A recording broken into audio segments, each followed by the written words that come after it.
Hallo, schön, dass du da bist. Ich bin Inga und ich liebe die abstrakte Acrylmalerei.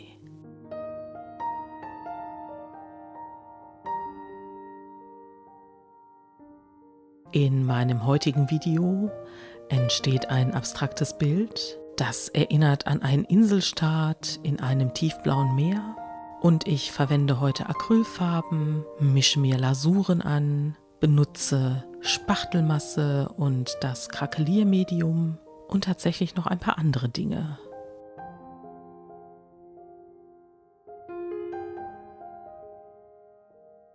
Wie du siehst, geht es mit dem Grün-Blau los und die Kratzer, die ich dort in die Hintergrundfarbe gemacht habe, sind schon Teil meines Konzeptes, weil sich die Farbe des Meeres auch aus verschiedenen Farbtönen zusammensetzt.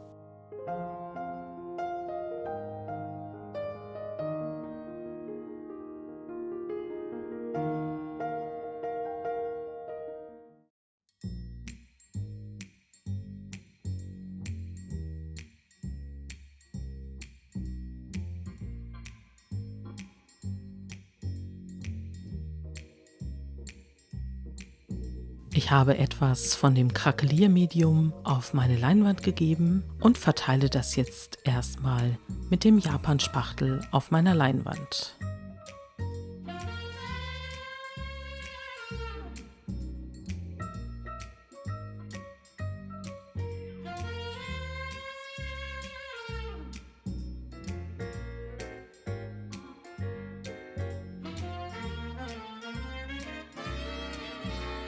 Das Krakeliermedium wird im Trocknungsprozess reißen und das zeige ich dir auch gleich noch.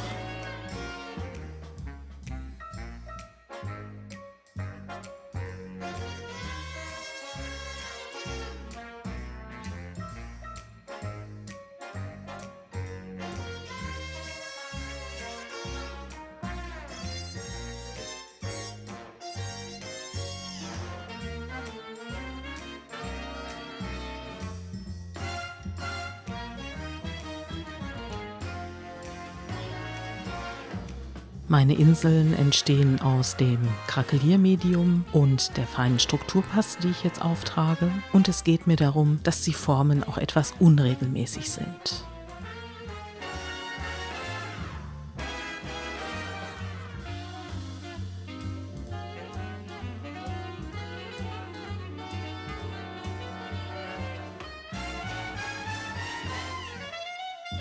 Die Strukturpaste und das Krakeliermedium können beide ineinander gezogen werden. Das ist überhaupt kein Problem.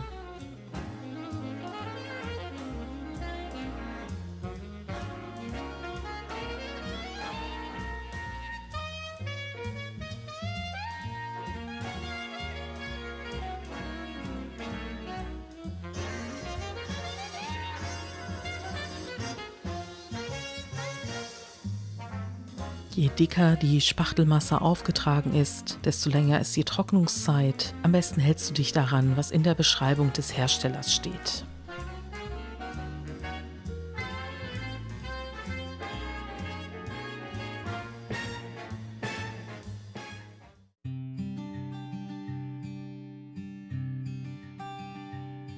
Jetzt rühre ich mir eine Lasur an. Ich verwende bronzefarbene Acrylfarbe, etwas Wasser.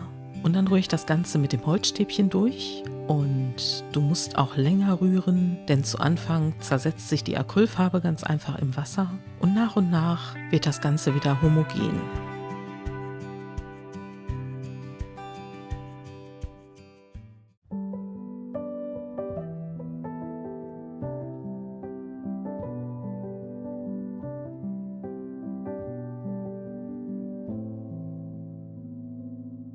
Im letzten Video habe ich dir ja schon etwas von dem Buch erzählt, was ich geschrieben habe. Da geht es ja um abstrakte Acrylmalerei und ich habe mich auch mit Spachtelmassen beschäftigt, mit Lasuren und ich denke, dass ich auch sehr interessante Projekte in diesem Buch vorstelle.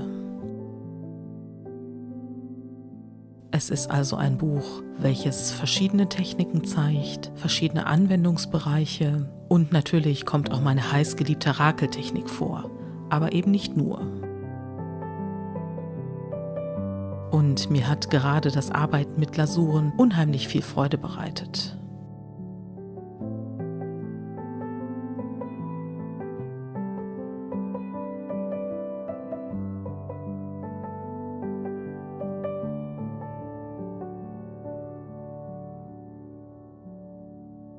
Ich trage meine Lasur mit dem Schwammpinsel auf, weil sich die Lasur dann nur über die Oberfläche legt und die Struktur sichtbar lässt.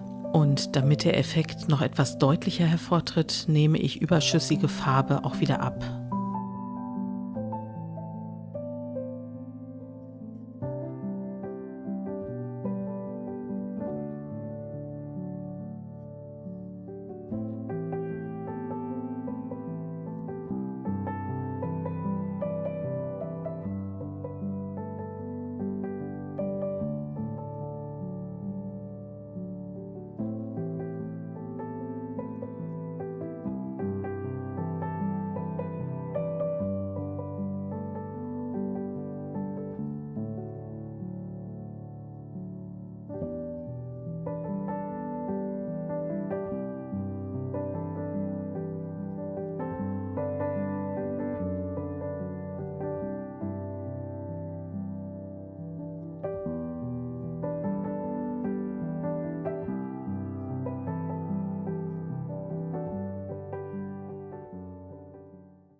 Blaue Lasurfarbe brauche ich natürlich auch, also mische ich mir die erstmal an.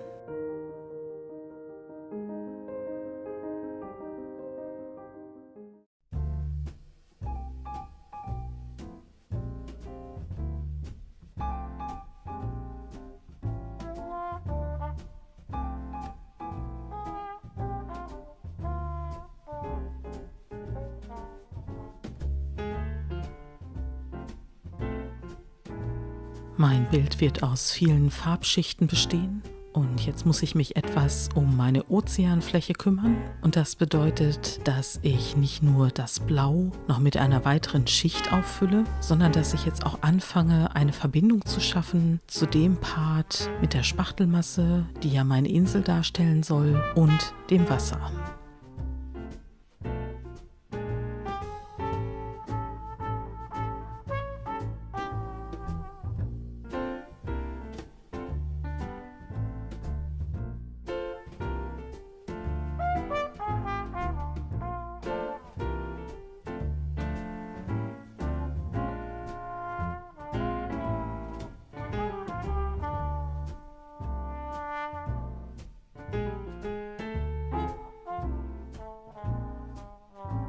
Ich kann problemlos auch über den Rand gehen oder sogar auch in das Innere der Spachtelmasse, denn dadurch wird das Ganze noch lebendiger als vorher.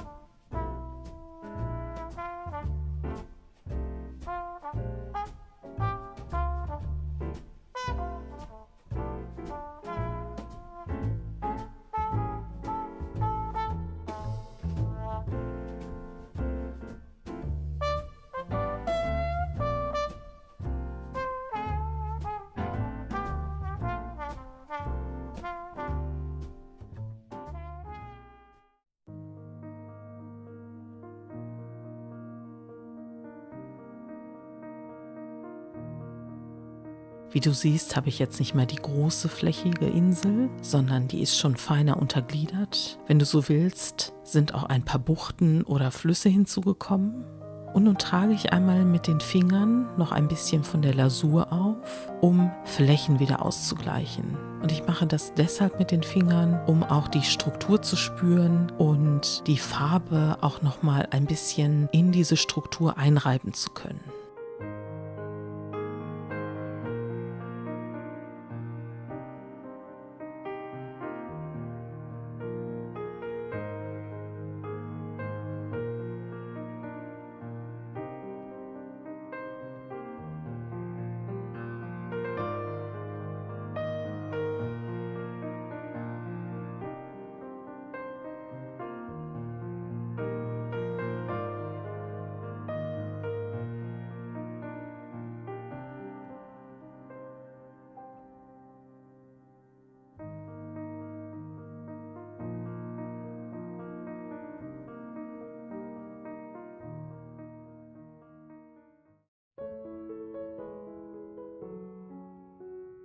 Die meisten Leinwände sind ja heute gar nicht mehr in Folie eingepackt. Doch ich hatte mir von vorherigen Leinwänden diese Folien aufgehoben. Und hier setze ich die jetzt einfach ein, indem ich die mit den Händen andrücke und anschließend abziehe. Und auch das hinterlässt wieder interessante Strukturen. Und weil mich das so fasziniert hat, habe ich diese Folie auch gleich noch einmal weiter eingesetzt.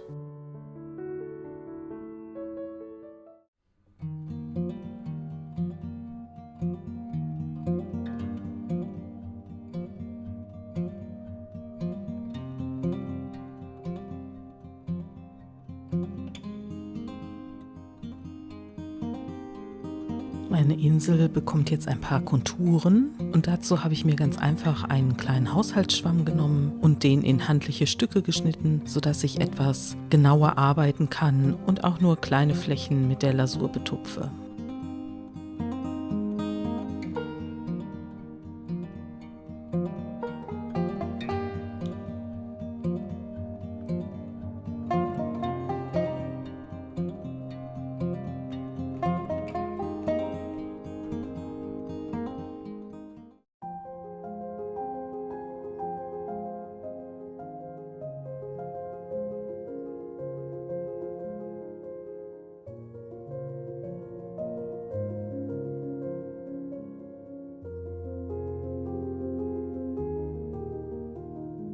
Mit der jetzt auf die Inselbereiche aufgetupften Farbe nehme ich den metallischen Farbton etwas zurück, doch hole ihn auch wieder hervor, indem ich Wasser auf die noch nasse Farbe sprühe und das wieder mit dem Zeitungspapier zurücknehme.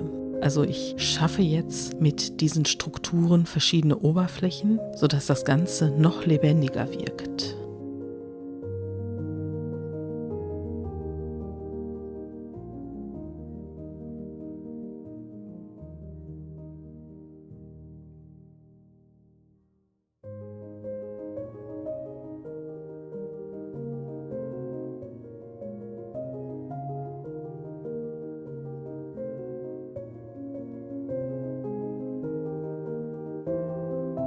Du siehst richtig, dass ich jetzt an der Stelle etwas Türkis mit etwas Umbra einsetze. Und zwar hatte ich ursprünglich vor, Flüssigeisen zu verwenden und das dann mit Hilfe eines Oxidationsmittels rosten zu lassen. Womit ich nicht gerechnet habe, ist, dass ich die Flasche, in der das Flüssigeisen ist, sich nicht mehr öffnen ließ. Und auch mein Nachbar, den ich dann gefragt hatte, konnte mir diese Flasche leider nicht öffnen. Also musste ich mir was einfallen lassen.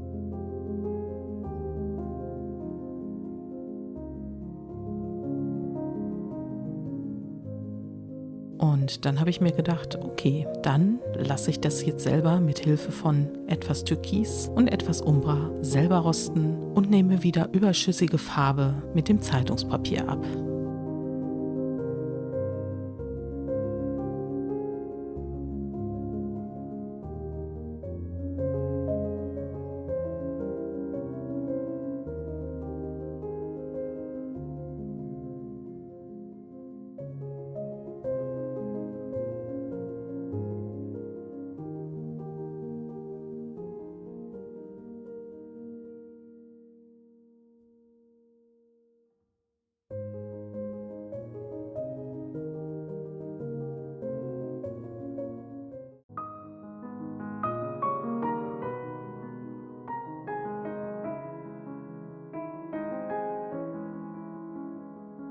Mit der blauen Lasur werde ich jetzt die Ozeanflächen noch bearbeiten. Mehr blaue Farbe bedeutet auch eine gewisse Tiefe. Und ich möchte die Bereiche um die Insel, die eventuell noch aus Gestein bestehen, das man im Wasser sieht, noch etwas abdunkeln und wechsle dann immer zwischen dem Schwammpinsel und dem Haushaltsschwamm, je nachdem, was ich so erreichen möchte.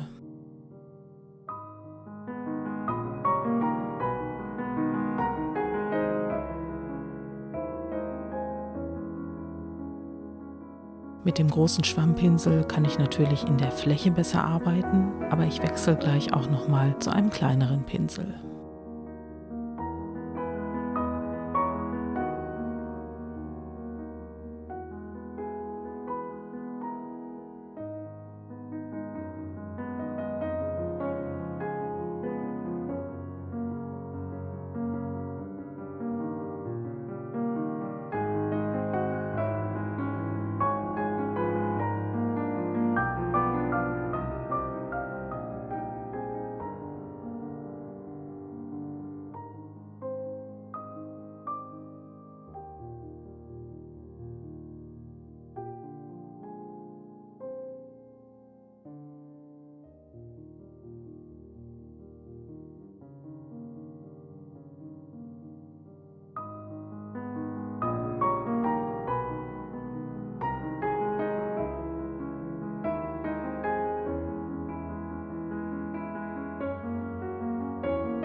Zum Abschluss habe ich mir dann nochmal ein Stückchen Folie abgeschnitten und etwas von der bronzefarbenen Lasur aufgetragen und tupfe damit ein paar Details auf meine Insel.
Zum Schluss zeige ich dir einmal das Bild, wenn es fertig getrocknet an der Wand hängt. Und du warst ja fast live dabei, wie sich aus diesen vielen einzelnen Schichten ein solches Bild ergeben hat.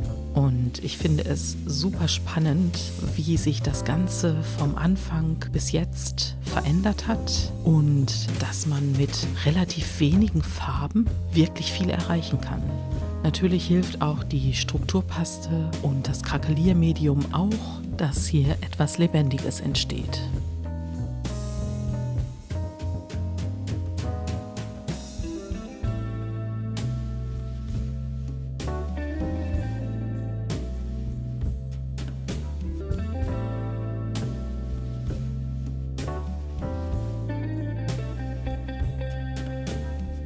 Ich danke dir, dass du dir die Zeit für mein Video und mein Bild genommen hast. Wenn du Gedanken oder Fragen dazu hast, schreib es mir gerne in die Kommentare. Und wenn du meine Arbeit weiterverfolgen möchtest, abonniere doch gerne kostenlos meinen Kanal. Ich wünsche dir alles Gute, viel Kreativität und ich hoffe, dass dich mein Video inspiriert hat.